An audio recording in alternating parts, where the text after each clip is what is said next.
తర్వాత ఈ సినిమా గురించి ఇంకో 2 ప్రశ్నలు సార్. మీరు ఇంత పెద్ద భారీ ప్రాజెక్ట్ ప్లాన్ చేసినప్పుడు హీరోయిన్గా మోహినిని ఎందుకు తీసుకున్నారు? ఇక హీరోయిన్ విషయానికి వస్తే నేను శ్రీరాము బాంబేకి వెళ్ళాం హీరోయిన్ వేట కోసం. ఓకేనండి. ఫస్ట్ ఊర్మిళ మటోన్కర్ని కలిసాం. వాళ్ళ నాన్నగారు వాళ్ళ ఇంటికి వెళ్ళాం.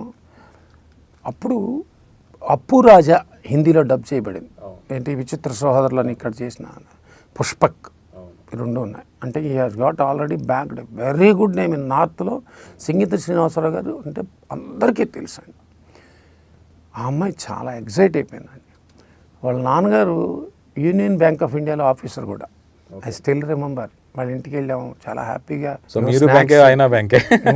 స్నాక్స్ పెట్టి ఎన్ని పెట్టి ఆయన కూడా అదే అన్నారు, మీరు బ్యాంకేనా sir, how come you are a producer అని కూడా అన్నాడు. ఆ అమ్మాయి ఎగ్జైట్ అయిపోయింది. ఆ అమ్మాయితో చేద్దామని అనుకున్నాం. దీనికి కారణం ఏంటంటే చాణక్య అని మలయాళం సినిమాలో అమ్మాయి కమల్ హాసన్ సినిమాలో చేసింది. బాగుంటుంది ఈ అమ్మాయి బాగుంటుంది, ఇప్పుడు ఎట్లా ఉందో అని అనుకున్న తర్వాత రిఫరెన్స్ మాకు కాంటాక్ట్ చేస్తే ఫోటోలు రావటం చూసిన తర్వాత వెళ్ళటం జరిగిందండి. జరిగితే కలిసాం. అమ్మాయి ఎగ్జైట్ అయింది. నరసింహ అని సన్నీ డిఎల్ సినిమా జరుగుతుంది. ఆ అమ్మాయి ఆ మాట చెప్పింది. సార్ వాళ్ళు అగ్రిమెంట్ వేసుకున్నారు సార్, 2 years అగ్రిమెంట్ వేసుకున్నారు. బట్ తెలుగు కాబట్టి ప్రాబ్లం ఉండకపోవచ్చు అండి. I will also try to put a word. వాళ్ళ నాన్నగారు కూడా అన్నారు, మా అమ్మాయిది నేను ట్రై చేస్తాను sir, we are doing it very good అని అన్నారు. థ్యాంక్ యూ అండి అన్నాను. మర్నాడు మార్నింగ్ మీరు వాళ్ళని కలిసి వెళ్ళండి సార్ ప్రొడ్యూసర్స్ని అంటే ఆ అమ్మాయి జస్ట్ అప్కమింగ్. అప్పుడు వాళ్ళకి భయం ఉంటుంది కదా. సరే నేను శ్రీరామ్ వెళ్ళాము. వెళ్ళిన తర్వాత ఆయన కలవటం జరిగింది, సెట్లోనే జరిగింది. అప్పుడు ఆయన కొంచెం వాళ్ళు డిప్లొమాటిక్గా లేదు సార్, మాకు మీకు క్లాష్ అవుతాయి, we don't know when we to with the according to the dates of అతను Sunny Deol we have got to plan it's huge film అది ఇది అని అన్నారు. కాదు సార్ మీ కంఫర్టబుల్గానే నేను చేసుకుంటాం మేము అని కూడా నేను చెప్పాను ఆయనకి.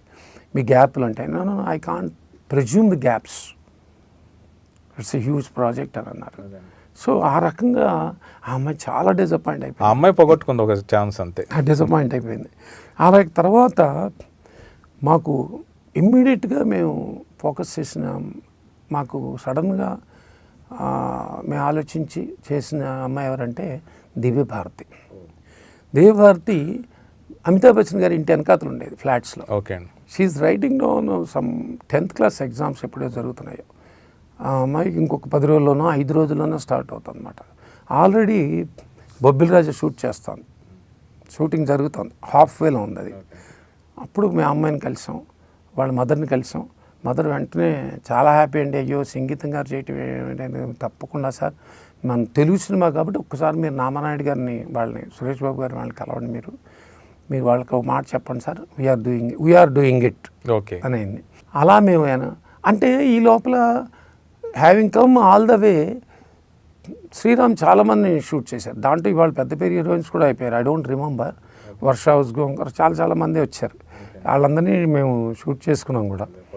వెనక్కి వచ్చాము. వచ్చిన తర్వాత నేను నాయుడు గారిని కలిశాను. నేను రామనాయుడు గారితో కలిసి, సార్ ఇట్లా ఒక ప్రాజెక్టు చేయబోతున్నాను నేను, ఇట్లా హీరోయిన్ గురించి అడిగితే దివ్యభారతి వాళ్ళ మదర్ని కలిసాను సార్ మనుషులు. చాలా బాగుంది ఆ అమ్మాయి, చాలా చిన్నపిల్ల అయితే, కాబట్టి పని చేయండి మీరు, నేను గోపాల్తో చెప్తాను, ఒక్కసారి మీరు 2 సాంగులు ఏవో చూడండి అయినవి. అప్పుడు తలకోనలో ఒక సాంగ్ ఏదో అయినట్టుంది, ఏవో చూపిస్తానని చెప్పి కొంచెం రష్ను అది చూపించి, ఆయన ఉన్న ప్రివ్యూ థియేటర్ నార్త్ బోగ్ రోడ్లో అది చూపించారు. బాగా చూపిస్తే చాలా బాగుంది అనుకున్నాం.